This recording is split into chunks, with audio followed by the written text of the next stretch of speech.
வந்து இன்வென்ட்ரி வந்து closing stock எடுக்குது சார். இப்போ எக்ஸாம்பிள் வந்து உங்களுக்கு ஃப்ரெஞ்ச் ஃப்ரைஸ் பேக்கெட் இருக்குன்னு வச்சுங்க.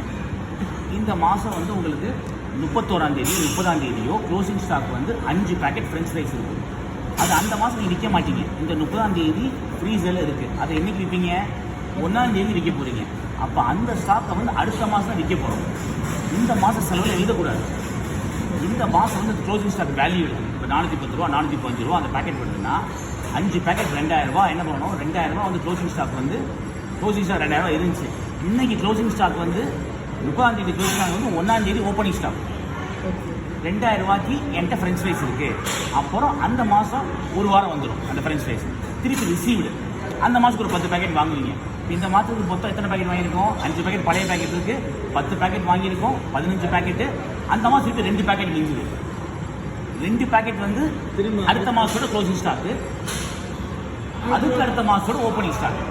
இந்த மாதம் கன்செப்ஷன் 13 பேக்கெட்டு ஃப்ரெஞ்ச் ஃப்ரைஸ் உங்களுக்கு விற்றுருக்கு. உங்களுக்கு ரஃபாக ஐடியா வந்து இந்த மாதம் 13 பேக்கெட் ஒரு பேக்கெட் ஃப்ரெஞ்ச் ஃப்ரைஸ் நம்ம எத்தனை போகிறோம் நம்ம பேசணும்? குறைஞ்சபட்சம் ஒரு 25% உங்களுக்கு பேசணும். அப்போ கிட்டத்தட்ட 300க்கு மேலே விற்றுட்டீங்க. ஒரு நாளைக்கு மினிமம் ஆவரேஜாக 10 ஃப்ரெஞ்ச் ஃப்ரைஸ் விற்றுருக்கீங்க. இது எவ்வளோ பெரிய டேட்டா சயின்ஸ் உங்களுக்கு? க்ளோசிங் ஸ்டாக் வந்து ரொம்ப ரொம்ப ரொம்ப முக்கியம். புரியுதா?